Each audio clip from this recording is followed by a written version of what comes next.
The moment Elvira Bishop stepped down from the stagecoach with a leather-bound ledger pressed tight against her chest and dust settling around her boots like a red cloud, she knew that whatever happened next would change her life entirely, though she could not have guessed just how completely.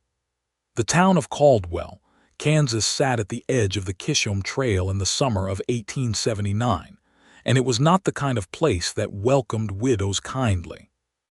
The summer heat pressed down on the main street like a hot iron on fresh linen, and the men loitering outside the Drover's Rest Saloon turned to stare with the particular brand of curiosity that bordered on something less polite. Elvira did not flinch. She had spent the last 2 months burying her husband, settling debts in Abilene, packing her belongings into a single trunk, and riding 300 miles on questionable roads. She was not about to be undone by a few stares. She was 31 years old, dark-haired, with the kind of quiet beauty that came not from vanity but from strong bones and steady eyes. Her dress was a deep charcoal gray, still in the shadow of mourning, though she had permitted herself to leave the full black behind 3 weeks prior. Her husband, George Bishop, had been dead for 60 days, and in those 60 days she had discovered that the man she had loved, the man she had trusted with her future and her heart, had left her with considerably more complications than she had ever imagined. The ledger in her arms was the source of all of it. She crossed the street toward the land office, her boots clicking on the dry boards of the sidewalk, and pushed open the door without hesitation. The man inside, a thin fellow named Caldwell County Recorder Silas Prout, looked up from his papers with the vague alarm of a man who had not expected company. "I'm looking for the Hawkins ranch," Elvira said, setting the ledger on the counter with a firm sound. "I understand it borders the old Bishop parcel on the south end. I need directions and I'd appreciate them today." Prout blinked at her over his spectacles. "The Hawkins spread. Yes, ma'am, that's about 7 miles southeast. You follow the main road out past the Cottonwood Grove and then take the fork by the Dry Creek. Thomas Hawkins runs that place. You got business with him." "I do," she said simply, and left it at that. She arranged for a wagon from the livery stable, a man named Dooley agreeing to drive her out for $1.25, and by mid-afternoon she was rolling through the golden grass of the Kansas plain with the ledger on her lap and the dry wind pulling at the pins in her hair. The Hawkins ranch came into view like something out of a painting, which Elvira had not expected. She had grown up in Abilene and then married George and moved to his little house in town, and ranches to her had always seemed somewhat rough and unfinished. But the Hawkins place sat in a shallow valley where a creek still ran despite the summer drought, surrounded by cottonwood trees that were green and generous, and the main house was a solid 2-story structure of limestone and timber that spoke of a man who intended to stay. There were good fences, well-maintained barns, and cattle visible in the distance like a slow brown river. Thomas Hawkins was standing near the main corral when the wagon rolled in, and he turned at the sound of hooves with the unhurried alertness of a man who had spent his life outdoors. He was 36 years old, broad-shouldered, with brown hair that the sun had threaded with copper, and a jaw that looked like it had been carved for the purpose of looking reliable. He wore his work clothes, a plain cotton shirt with the sleeves rolled to the elbows and denim trousers tucked into worn boots, and he held a length of rope in one hand that he had been working into a coil. He watched the wagon approach, and something shifted in his expression when he saw that the passenger was a woman alone, dressed in gray, with an expression that suggested she had not come for a social call. "Afternoon," he said, as Dooley pulled the wagon to a stop. He set the rope down on the fence post and walked forward. "Help you with something." Elvira climbed down from the wagon before he could offer his hand, though she accepted the brief steadying touch of his fingers on her arm without comment. She turned to face him fully, and she saw in his dark brown eyes a kind of direct honesty that she had learned not to take for granted in men. "My name is Elvira Bishop," she said. "My husband was George Bishop. He passed away 2 months ago in Abilene." Something moved across Thomas Hawkins's face. It was not quite guilt and not quite grief, but something in between, something more complicated than either. "George Bishop," he repeated, and his voice had dropped half a register. "I heard he'd passed. I'm sorry for your loss, ma'am." "Thank you," she said. "I found your name in my husband's business ledger, quite prominently as a matter of fact. I've ridden a good distance to understand exactly why, and I'd appreciate the chance to speak with you directly." He looked at the ledger under her arm, and the color of his expression shifted again, subtly, towards something she could only describe as apprehension. But he nodded, and his voice remained level. "You'd better come inside then, Mrs. Bishop." He told his ranch hand, a young man named Colt who could not have been older than 20, to see to the wagon driver's comfort, and then he led Elvira up the porch steps and into the cool shadow of the house. The interior was cleaner than she had expected, with a good stone fireplace and a plank table and shelves lined with books that surprised her. A woman's touch was absent, she noted, but the absence was not the chaotic bachelor disorder she might have anticipated. It was more like the house of a man who had learned to be orderly because no one was going to do it for him. He gestured to a chair at the table and went to the kitchen to pour water from a clay pitcher. When he set the glass in front of her and sat down across from her, she opened the ledger and turned it to a specific page she had marked with a strip of paper. "Before you explain anything," she said, keeping her voice steady, "I want to ask you to simply look at this page and tell me what you see." He leaned forward and looked, and she watched his jaw tighten. The page showed a series of transactions spanning nearly 4 years. On one side, amounts paid to a company called Bishop Land Holdings. On the other side, a corresponding column of land parcels, acreage, dates. And at the bottom, a signature she had come to know very well, not her husband's, but a counter-signature, a name that appeared on several of the agreements. T. Hawkins. "George came to me 4 years ago," Thomas said finally, sitting back, his hands flat on the table. His voice was steady but held a roughness beneath it. "He said he needed a partner for a land venture. He had an idea about buying up parcels along the creek corridor south of my property. He said he had investors lined up and that all he needed was someone with established land credit in Caldwell County to co-sign on the purchases. He told me we'd split any profit from the resale." Elvira folded her hands on top of the ledger. "And did you profit?" "No," Thomas said. "I never saw a cent. After the first year I started asking questions. George had a way of answering questions without actually answering them. I expect you know what I mean." He paused, and something in his eyes acknowledged that he had perhaps said too much too soon. "I'm sorry, that was not a kind way to put it." "It was an honest way to put it," Elvira said quietly. "Go on." He took a breath. "By the second year, I had a lawyer look at the agreements. That's when I found out that the parcels George had been buying were in both our names, but the company, Bishop Land Holdings, was structured so that any profit went only to him. I threatened to take him to court. He promised to restructure things. We argued about it. And then about a year ago he stopped writing and I heard he'd gotten sick and I let it go." "You let it go," Elvira repeated, not accusingly, just noting it. "He was sick," Thomas said. "And I figured whatever it was would get sorted in his estate. I expected a letter from his lawyer." He looked at her directly now. "I did not expect his widow to appear at my gate with his ledger." "His lawyer sent me," Elvira said. "After a fashion. He told me there were complications with the estate that I could not resolve without locating and speaking with someone named T. Hawkins. He said there was a joint land holding that was legally unresolved.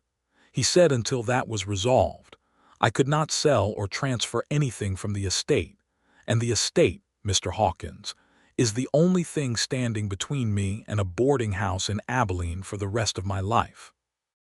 A silence fell between them that was the kind of silence that carries weight, the kind that makes the air in a room feel different. Thomas said nothing for a long moment. He looked at the ledger again, and then he looked at her, and she held his gaze because she had not come this far to look away. "How much acreage are we talking about?" he asked. 1,400 acres, she said. "Along the South Creek corridor. Your name is on half the purchase agreements, which according to the lawyer means you hold an interest in half the property. Without your signature releasing that interest, I cannot sell, and without selling, I have nothing." He stood up slowly and walked to the window, looking out at his land, and she watched the line of his shoulders and the way his hands rested at his sides, and she thought that whatever else George had done, he had at least had the sense to pick a man with some moral weight to him. "I want to see the full ledger," he said. "Of course," she said.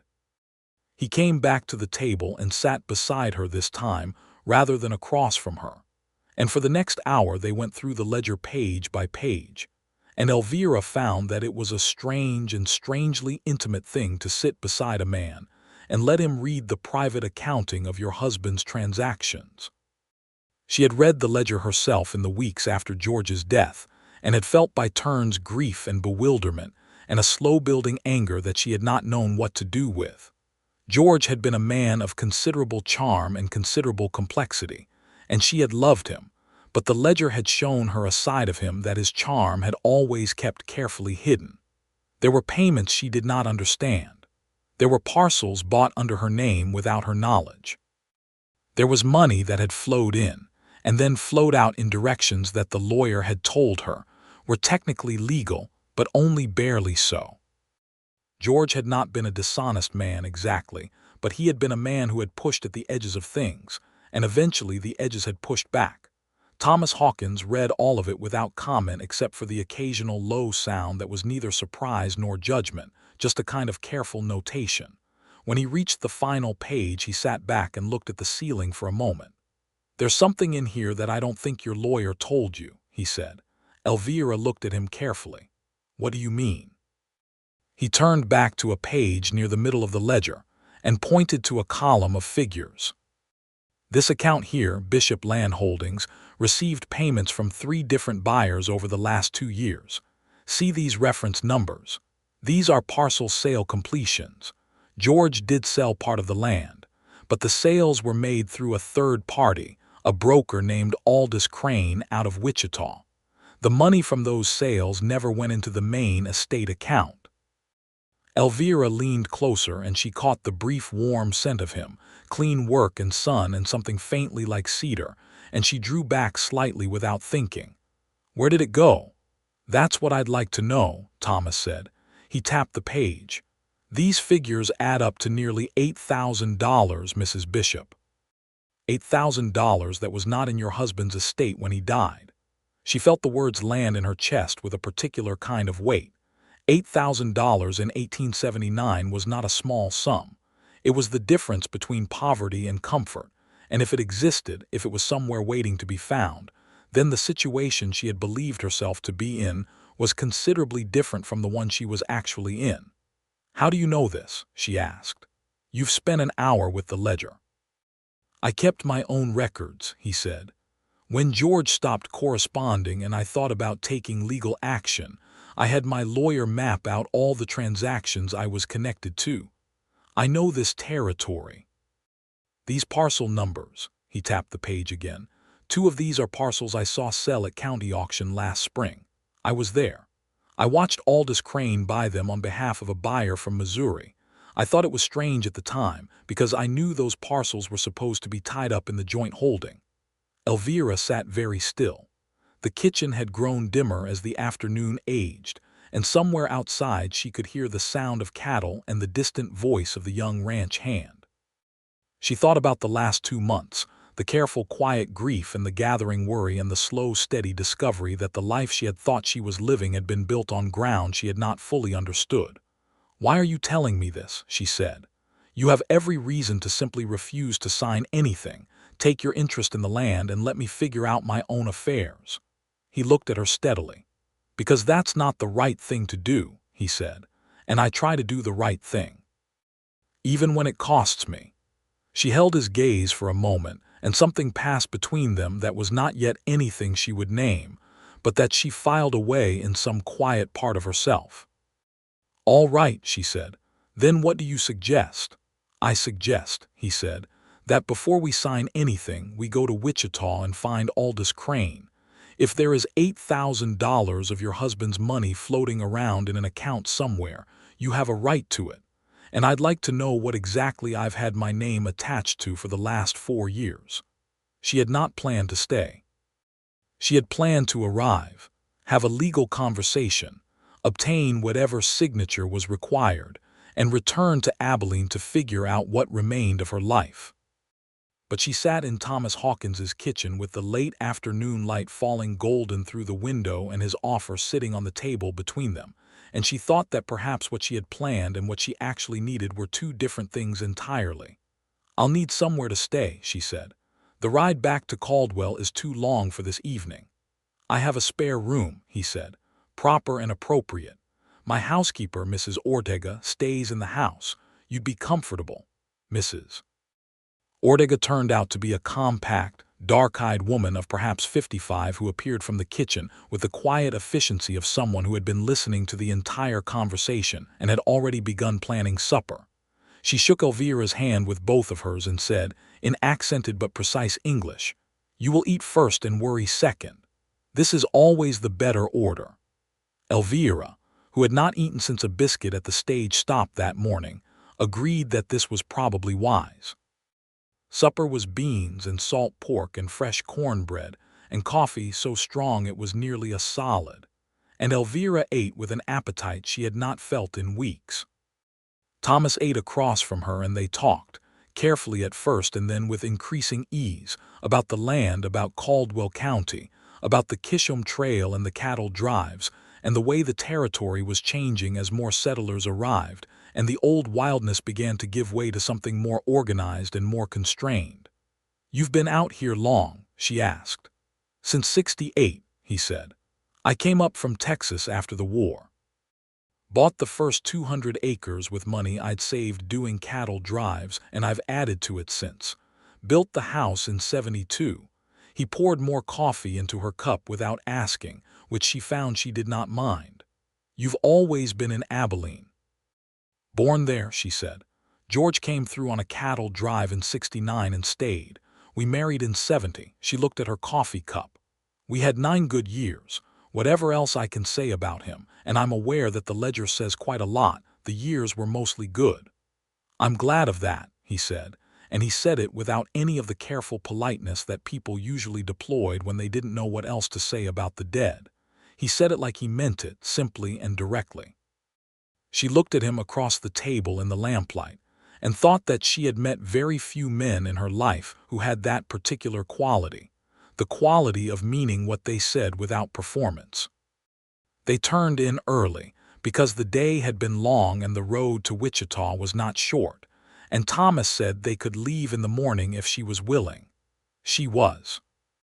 Mrs. Ortega showed her to a clean room on the second floor with a real feather bed, and a washstand with a basin and a pitcher of fresh water, and Elvira sat on the edge of the bed in the dark for a while after she extinguished the lamp, and thought about how she had arrived at a stranger's ranch that morning with a dead man's ledger, and somehow ended up feeling, for the first time in 2 months, that she was not entirely alone. She found the thought unsettling in a way that had nothing to do with grief.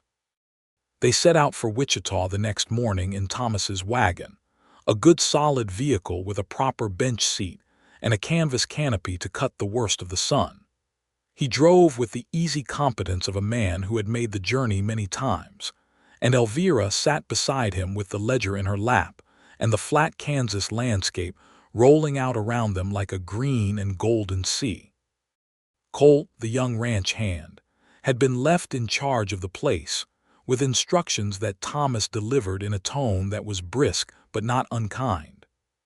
He was a good-natured young man of about 22 with sandy hair and an open face, and he had looked at Elvira that morning with the uncomplicated curiosity of a puppy, which she found charming. The road to Wichita was 60 miles, which meant a long day's drive and a night in town before they could do anything. They talked through most of the morning, and Elvira discovered that Thomas Hawkins had more to him than she had initially mapped.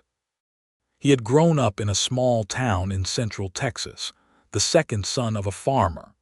He had served in the Confederate Army, which he spoke of, with a careful kind of neutrality that suggested he had spent years working out how to feel about it.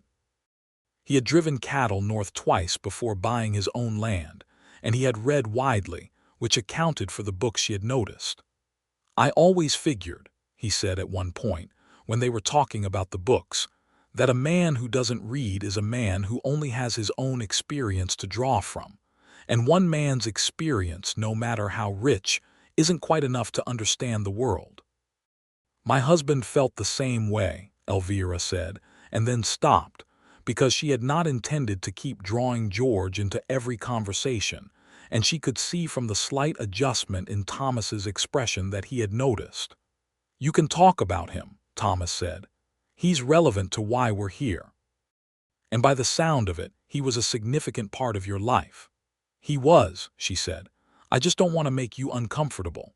"I'm harder to make uncomfortable than that," he said, and there was the faintest trace of something warm in his voice. They stopped at noon by a creek and watered the horses and ate the food Mrs. Ortega had packed, cold cornbread and dried beef and apples, and sat in the shade of the cottonwoods for 20 minutes. The creek was low but still running, and the sound of it was pleasant against the heat. "Can I ask you something personal?" Elvira said, because they had been talking for hours and she had noticed certain things and decided she might as well address them directly. "You can ask," he said. "You've built a substantial ranch. You're not a young man, but you're not an old one either. Why aren't you married?" He was quiet for a moment, looking at the water. "I was," he said. "Years ago. Her name was Margaret. She died in '74, fever." "I'm sorry," Elvira said, and meant it with the specific sympathy of someone who understood what that kind of loss did to the structure of a life. "We had 3 years together," he said. "They were good years. After that, I put most of what I had into the ranch." He looked at her briefly. "It's easier to love land than to lose people." She understood that entirely, and she told him so, and they sat in the companionable quiet of two people who had both been through grief and come out the other side still standing, and the creek ran past them and the cottonwood leaves stirred in the dry wind. They reached Wichita late in the afternoon, as the shadows were going long and golden over the town's dusty streets. Wichita in 1879 was a different animal from what it had been 5 or 6 years earlier, when the cattle drives had made it wild, and the streets had run with cowboys and trouble. The railroad had come and the cattle trade had partly shifted, and the town had begun the slow process of becoming respectable. But it was still a busy place, with hotels and banks and a courthouse and enough commerce to keep things interesting. Thomas secured 2 rooms at the Occidental Hotel, one for Elvira and one for himself, on different floors, and they agreed to begin looking for Aldous Crane the next morning. That evening they ate in the hotel dining room, which was proper enough to have tablecloths and a printed menu, and they talked about what they expected to find. Thomas had learned the name of the broker's office from the county records, and he was confident they could find Crane with a morning's effort. "And if he's uncooperative?" Elvira asked. "Then we find a lawyer," Thomas said. "But I don't think he will be. Men like Crane, brokers who make their money from commissions, they don't generally want trouble. They want to complete their transactions and move on. If he's been holding funds that belong to your husband's estate, he may well be relieved to have someone come and collect them." "And if the money is gone?" she said. It was the question she had been carrying for 2 months, the one that lived in the space between her ribs when she was trying to sleep. He considered it honestly. "Then we know," he said. "And knowing is always better than not knowing. You can't make a plan around a mystery." She looked at him across the tablecloth. This man she had met yesterday, this man whose name had been written in her dead husband's ledger like an undiscovered secret, and she thought that there was something profoundly strange and profoundly right about sitting across a dinner table from him in a Wichita hotel and talking about her future. "I appreciate this," she said. "I want to say that plainly. You didn't have to agree to any of this." "No," he said.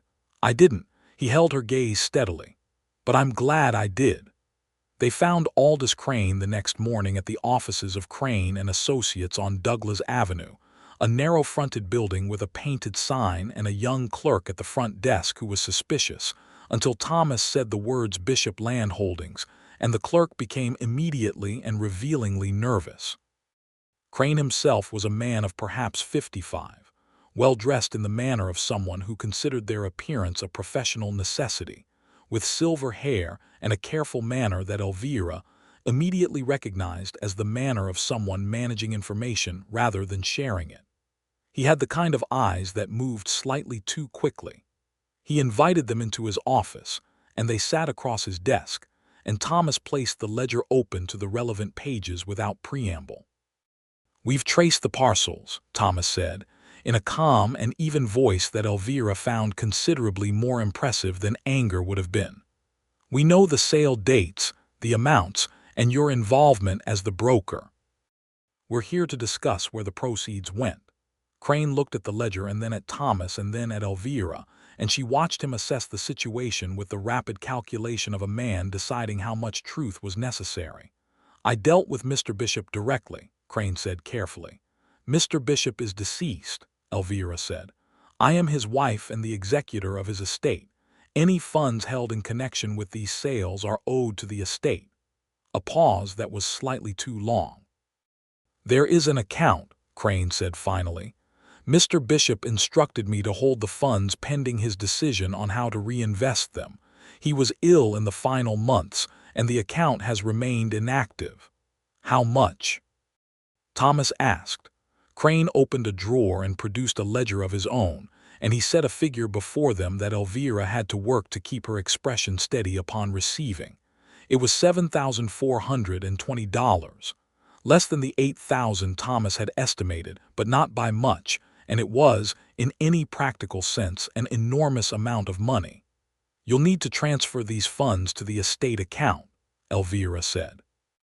"I'll have my lawyer in Abilene provide the appropriate documentation by the end of the week."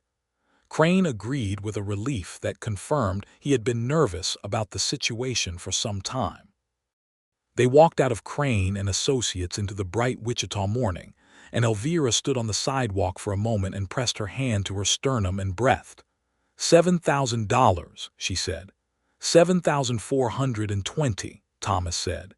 He was standing just behind her left shoulder, close enough that she could have turned and been within arm's reach of him. "You're going to be all right, Mrs. Bishop." She turned then, and she was closer to him than she had expected, and she looked up at his face in the sunlight, and she said, quietly and with complete sincerity, "Because of you. I want you to know that I understand that." He looked at her for a moment, and something behind his eyes was doing something complicated. "You would have found it eventually," he said. "Perhaps," she said, "but not before I'd exhausted myself trying to understand half of it. You found it in an hour." He seemed not to know what to do with being thanked, which she found telling and also unexpectedly endearing. They spent the rest of the day in Wichita handling the practical business.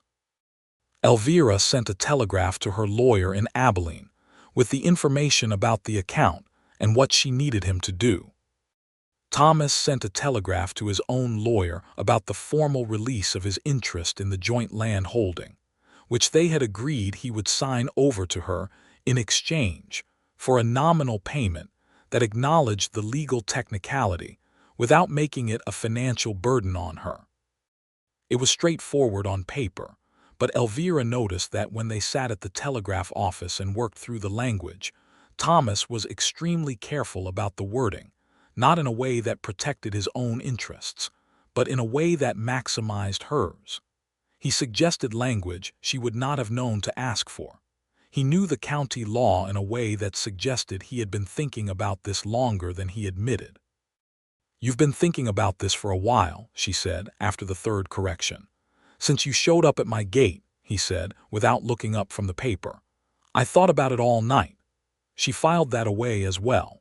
They had dinner again that evening, and this time it was looser, easier, as though the resolution of the morning's business had released some necessary tension and allowed them to simply be two people eating together.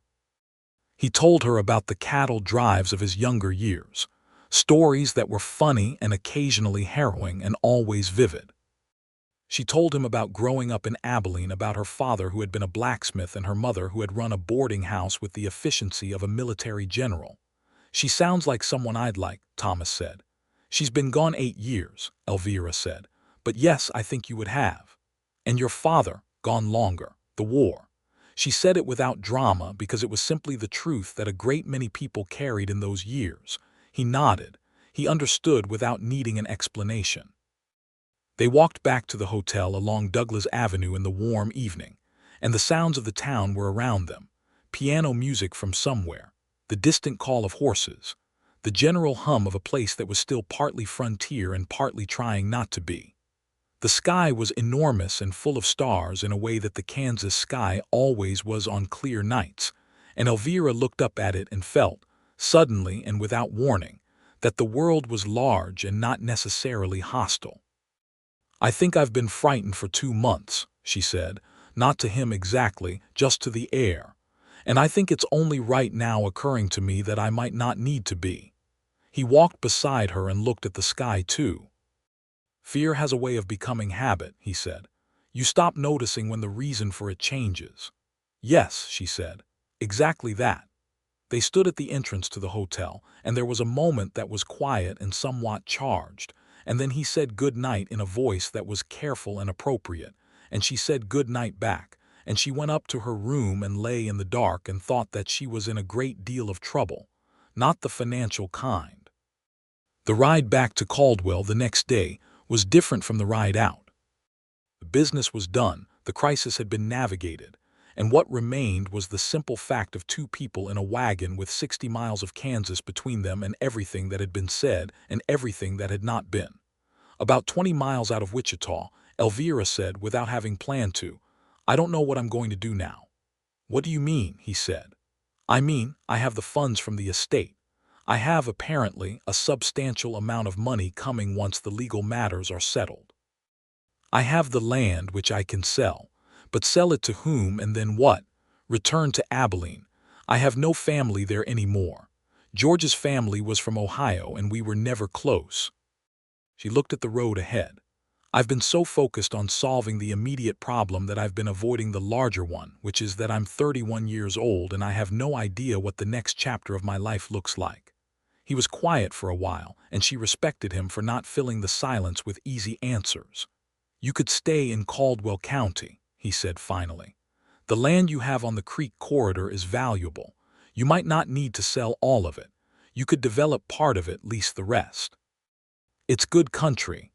I wouldn't know the first thing about managing land out here," she said. "You could learn," he said. "You learned a ledger quickly enough." She looked at him sideways.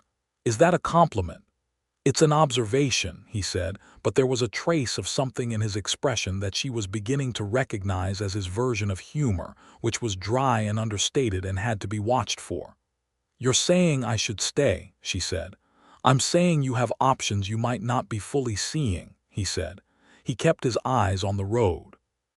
"I'm also saying that Caldwell County is a good place, and that I happen to know that area of the creek corridor better than most, and that if someone were looking to understand what they had out there, it might help to have a neighbor who could answer questions."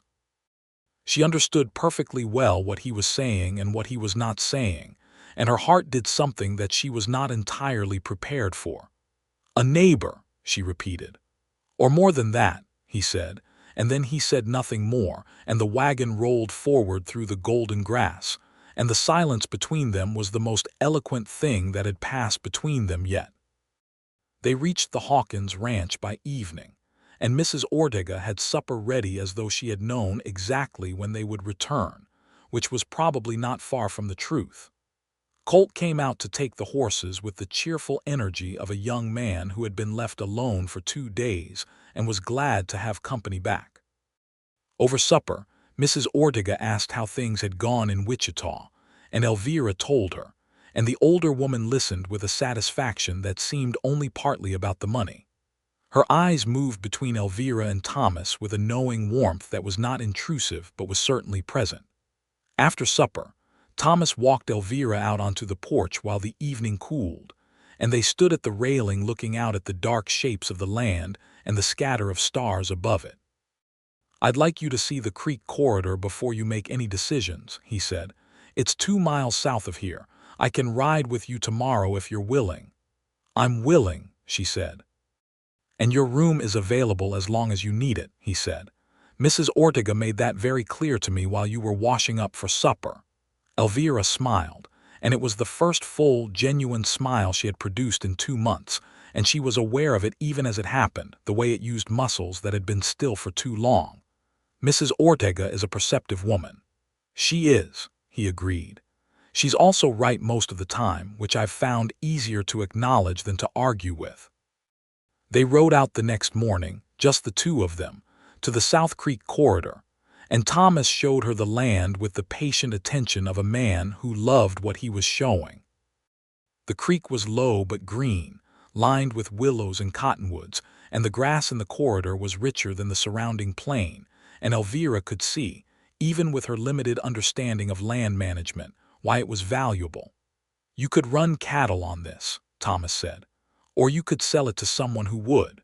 The price per acre along a water corridor is nearly double what the upland parcels fetch. You're sitting on a very good piece of ground, Mrs. Bishop."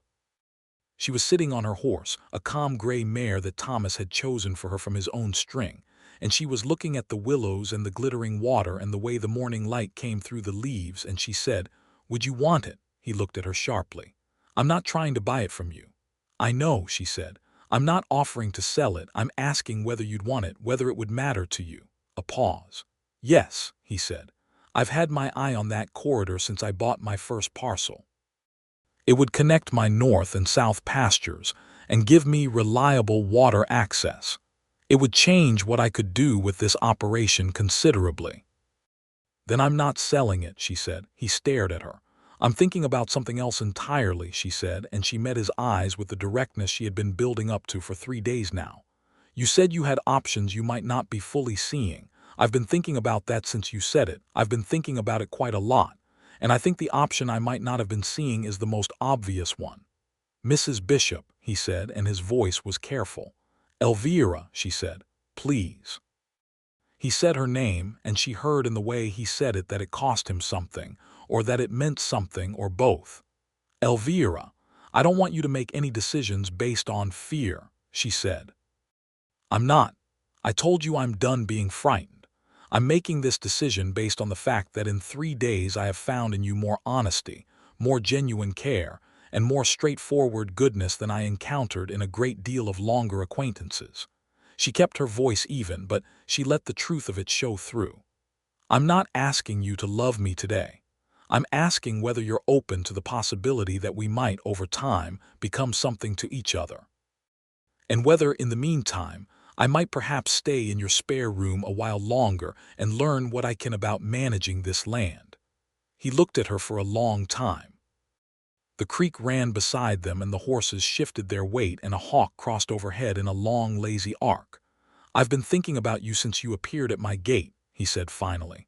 "I want to say that plainly the way you said it to me in Wichita. I've been thinking about you quite a lot, and I'd be lying if I said the thought of you leaving for Abilene didn't concern me considerably." "Then I won't go yet," she said simply. "All right," he said, and then very quietly, "Good."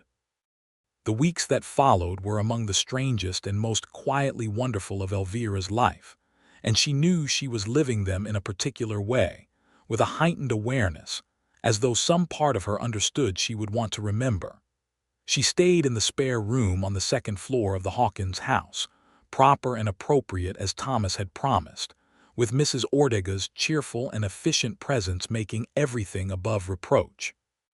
She learned the rhythms of the ranch, which were demanding and relentless and deeply satisfying in a way she had not anticipated. She rose with the dawn and helped Mrs. Ortega in the kitchen and went out to watch the morning work with a willingness to ask questions that Thomas clearly found refreshing. He was patient with her education. He showed her how the land was managed, how the cattle were rotated, how the water sources were tracked through the dry season, how the records were kept. She was good with the records, which surprised neither of them, and within 2 weeks she had reorganized the ranch's accounting with a thoroughness that made Thomas look at the finished ledger with an expression of genuine admiration. "I've been doing this by hand for years," he said, flipping through her careful columns. "This is clearer than anything I've ever kept." "Ledgers I understand," she said. "It's the cattle that still alarm me slightly." He laughed then, a full real laugh, and it was such an unexpectedly warm sound that she felt it in her chest. They rode together every morning, ostensibly for her education in land management, but in practice for the pleasure of riding through the great open country together and talking. They talked about everything. She told him about her childhood in Abilene, about the books she loved, about her opinions on politics and land rights, and the treatment of the native people being pushed from their ancestral territories, about which she had strong and clearly stated views. He listened to those views with the seriousness they deserved and told her his own, which were more complicated and more painfully earned, and they argued with the comfortable heat of two people who respect each other enough to disagree honestly. The injustice of it weighed on her, the way the land that had always been home to people had been taken from them by treaties made and broken, by force and by law. She said as much one morning when they passed a group of Osage men moving through the eastern edge of the territory, their faces carrying the particular expression of people navigating a world that had been rearranged without their consent. "I know it's not right," Thomas said. "I know I've benefited from a system I didn't build but I've certainly used. That's not a comfortable thing to sit with." "No," she said, "but most important things aren't comfortable." He nodded. "The best I've managed is to deal honestly with the people whose land this was. There's a man, Running Creek, who grazes horses on my north pasture in exchange for a fair portion of the trade. We've kept that agreement for 6 years without a contract because we both keep our word." She thought that was probably the best example of practical integrity she had heard in a long time. They came back from those rides flushed with sun and conversation, and Mrs. Ortega would have coffee ready on the porch, and they would sit in the shade and the talk would wind down into comfortable silence, and Elvira would feel the particular fullness of a life that was being lived rather than survived. She wrote to her lawyer in Abilene and handled the legal resolution of the estate by telegraph and letter, and by the end of the 3rd week, the funds from Crane's account had been transferred, and the legal tangle of the joint landholding had been formally resolved, with Thomas's signature on the appropriate documents. She was now, technically speaking, in possession of a clear estate, a sum of money, and 1,400 acres of creek corridor land in Caldwell County. She had also, in the quiet accumulation of days, fallen entirely in love with Thomas Hawkins, and she was fairly certain he had fallen in love with her.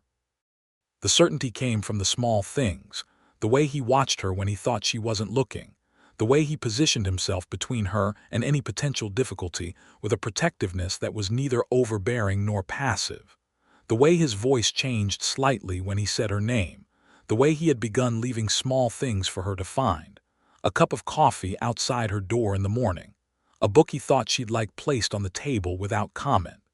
It came also from the way he did not rush her.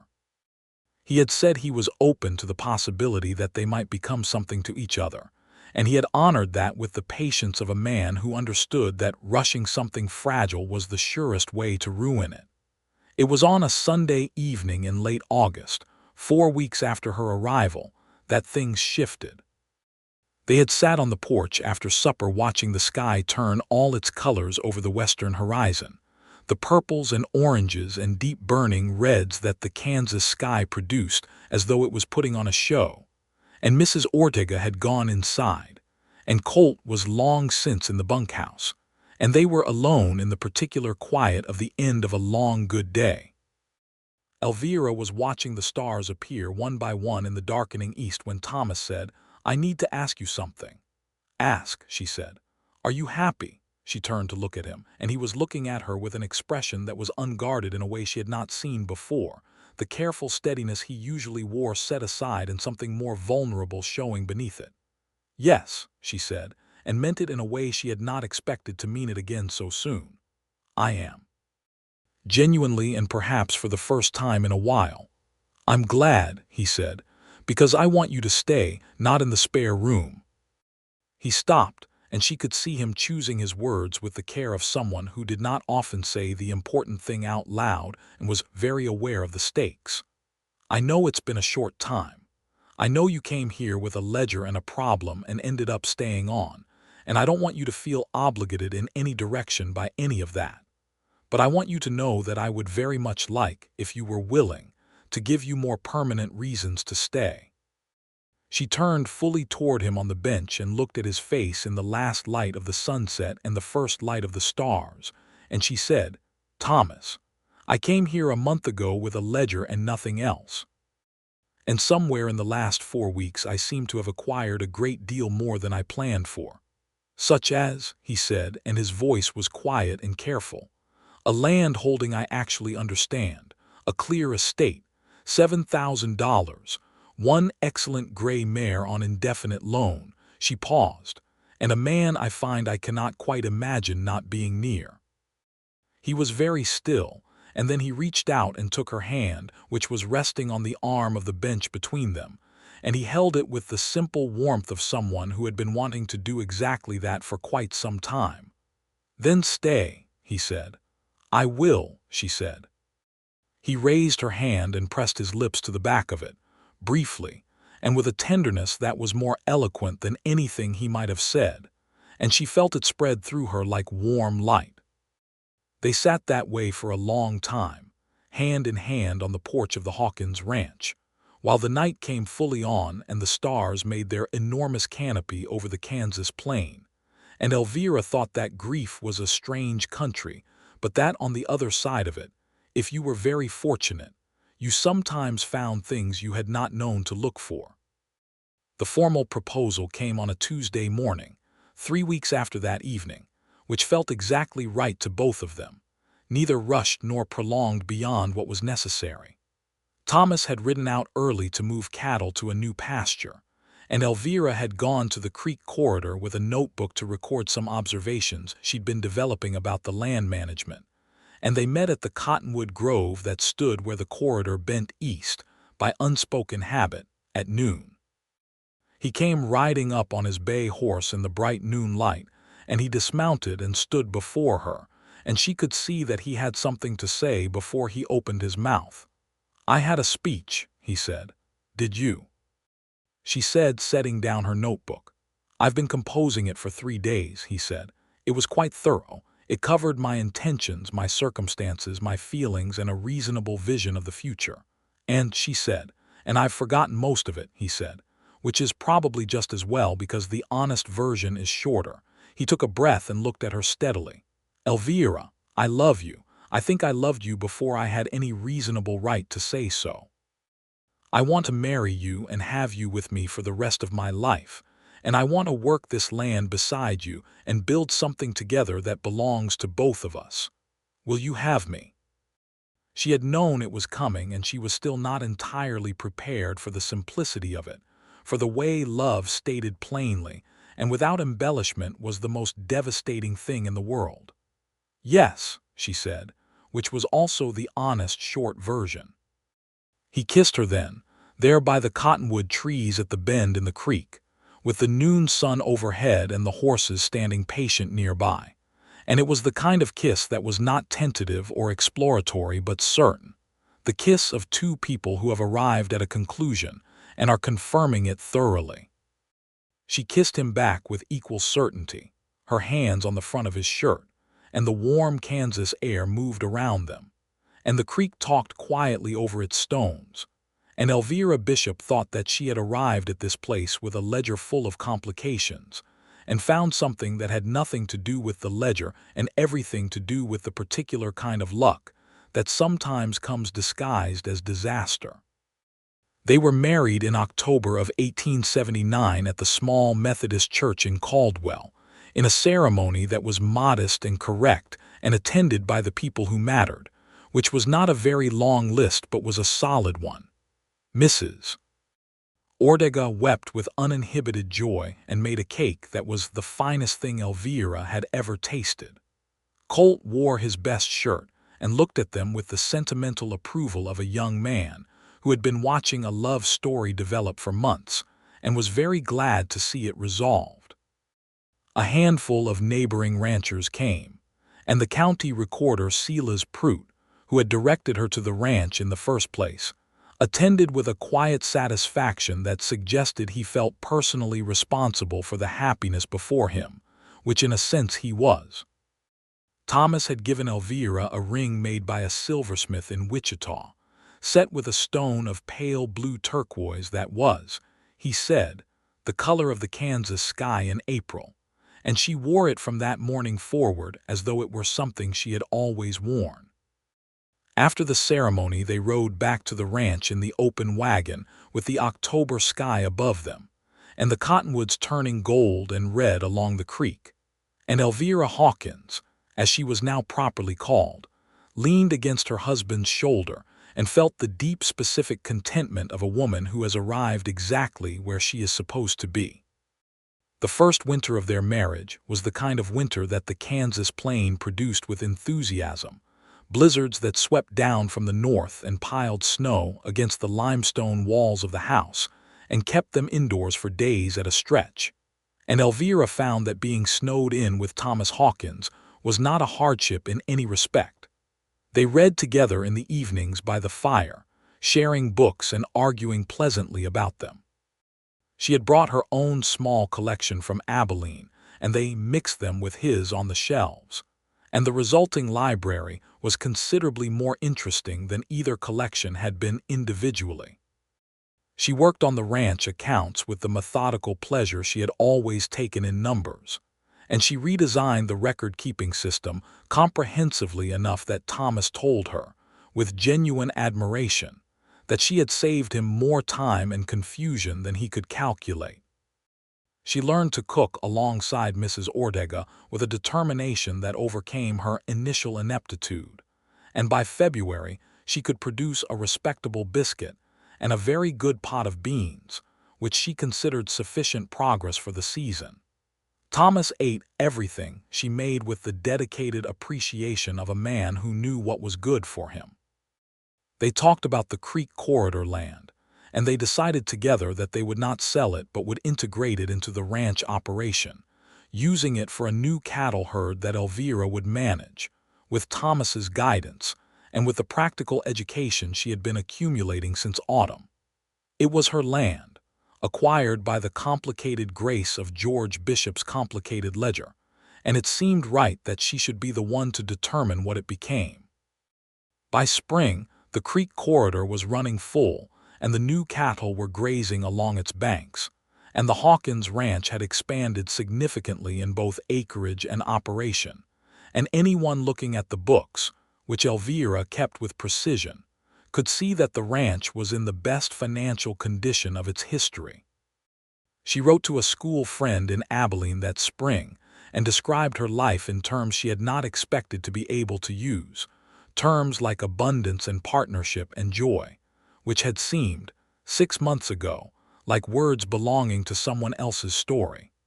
In the summer of 1880, Elvira told Thomas on a warm evening on the porch that she was expecting a child.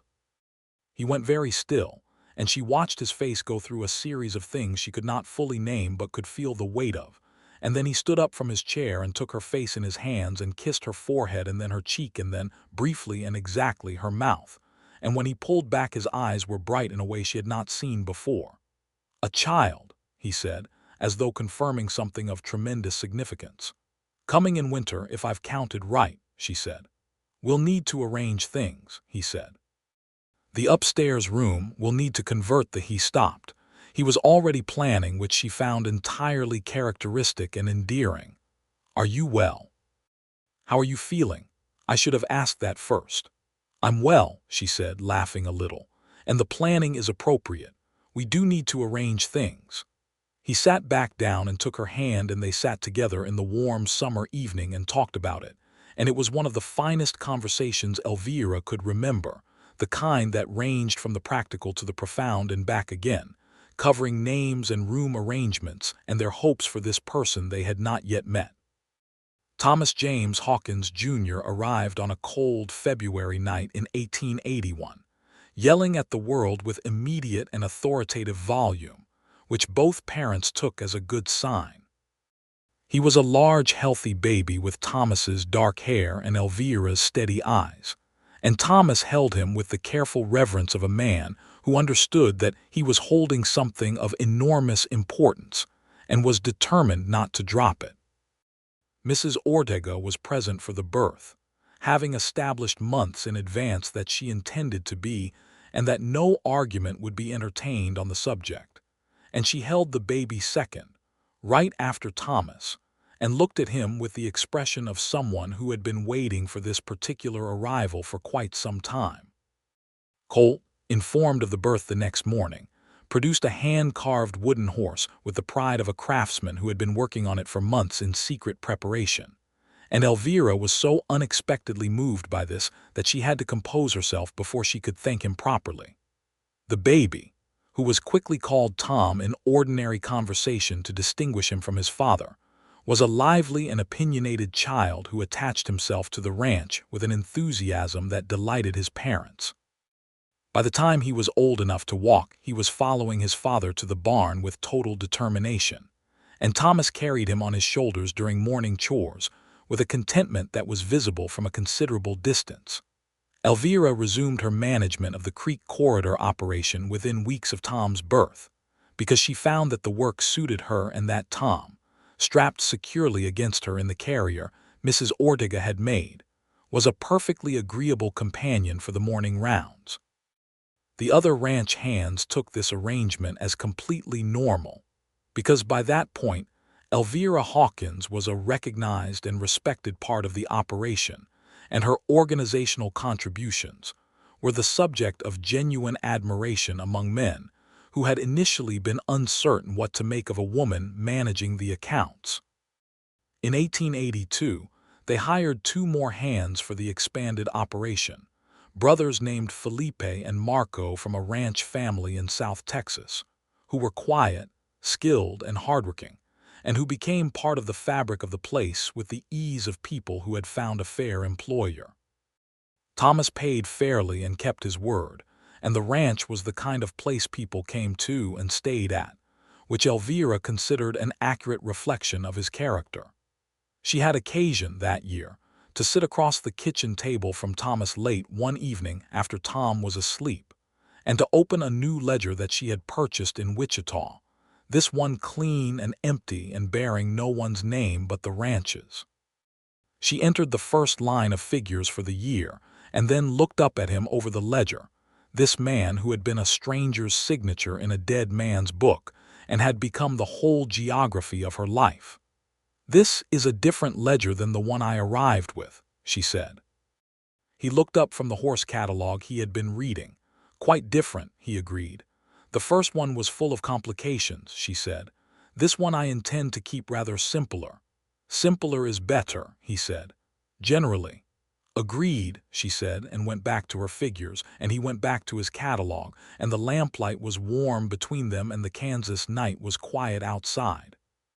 In 1883, a drought settled over the southern plains with a severity that reminded everyone who had been there long enough that this land could be harsh as well as beautiful.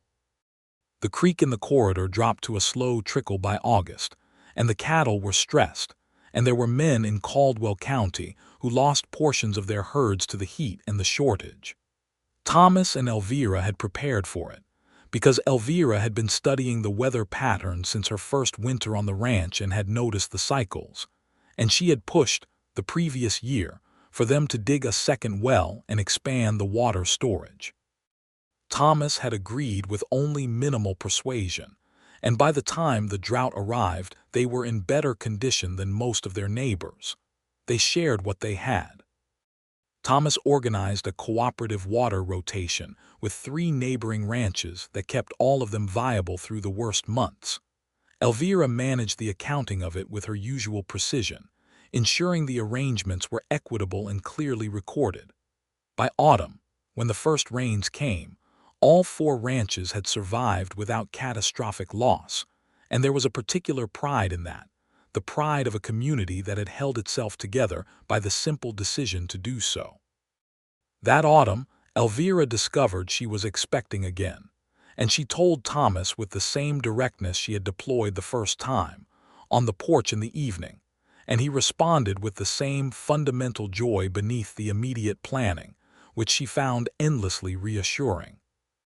Their daughter, Clara Me Hawkins, was born in April of 1884, a spring baby who arrived with less noise than her brother but no less determination, and who looked, from her first moments, like someone who had opinions about things and intended to express them.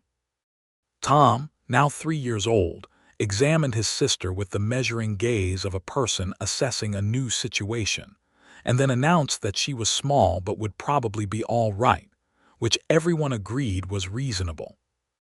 Clara was placed in the cradle that Thomas had built during the winter months by lamplight while Elvira read to him, a solid piece of work in cherry wood, with a pattern of flowers along the sides that he had carved with a patience that had surprised her only, because she had not yet fully learned all the ways he could be patient. The years that followed were the years that Elvira later thought of as the full ones, the years in which the life she and Thomas had built together reached its mature shape and became simply itself, no longer a new thing being constructed but a living thing that contained them and sustained them and continued to grow. Tom grew into a boy of serious disposition and great curiosity, who wanted to understand the mechanics of everything, and who could be found at 8 years old sitting on the fence watching the cattle with the focused attention of someone who was already forming opinions. He had his father's directness and his mother's talent for numbers, and he followed both parents with equal dedication, learning the land from Thomas and the records from Elvira, and combining the two in a way that suggested he would, when the time came, be a formidable rancher. Clara was her mother's daughter in many respects, sharp and articulate and disinclined to accept things without examination, but she had also inherited something from her father that manifested as a deep love of the physical world, of horses and sky, and the particular quality of light at different times of day.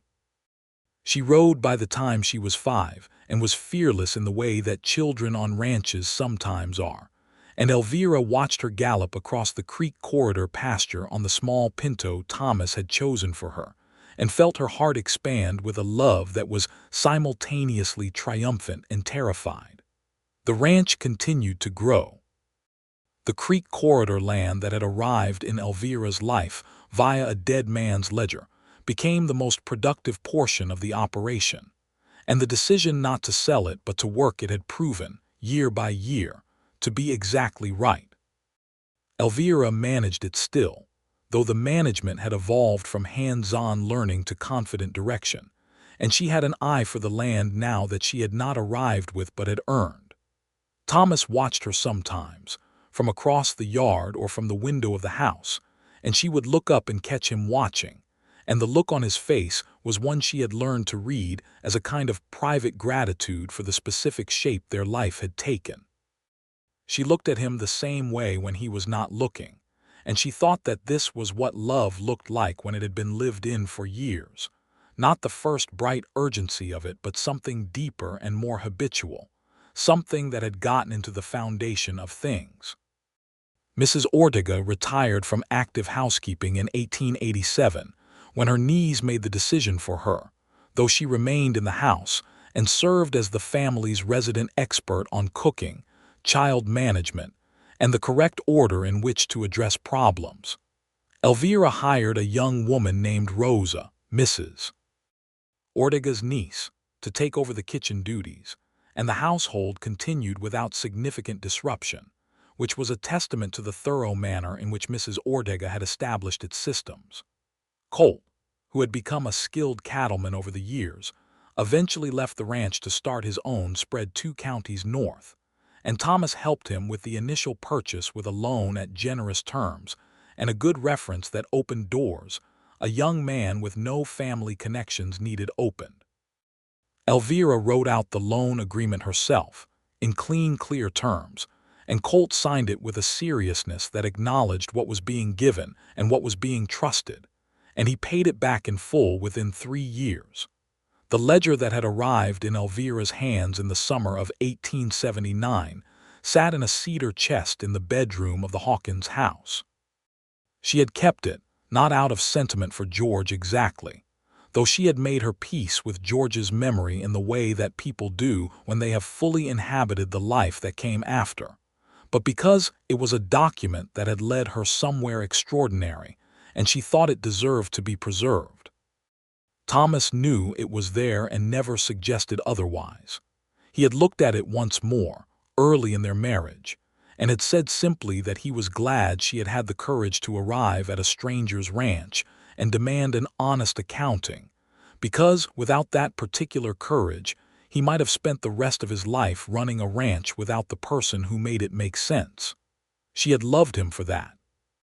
On a summer evening in 1889, 10 years after Elvira had stepped down from a stagecoach in Caldwell with a leather ledger pressed against her chest, she and Thomas sat on the porch of the house that was entirely theirs and entirely familiar and entirely beloved, and the sounds around them were the sounds of the life they had made. Tom was visible in the distance, riding the south fence line with the ease of a young man of 9 who had grown up on horseback.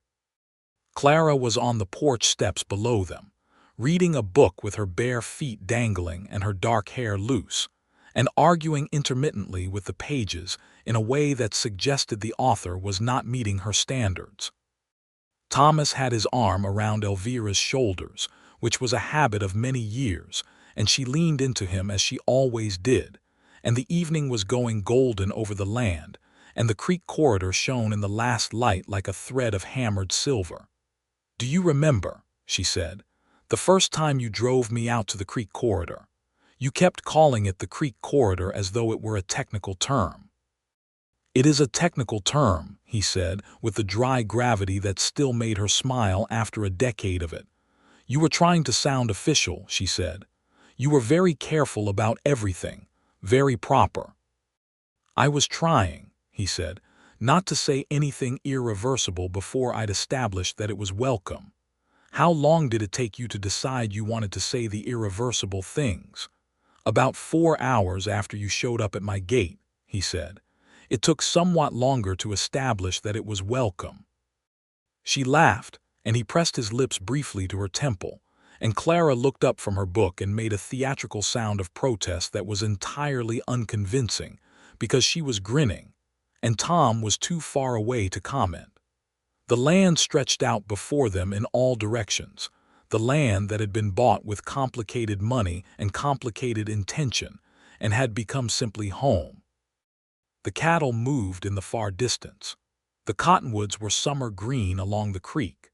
The sky was everything the Kansas sky always was, enormous and generous, and shot through now with the orange and rose of another sunset making its unhurried exit. Elvira thought about the widow who had stepped off that stagecoach 10 years ago, frightened and determined, and carrying a ledger that contained more questions than answers.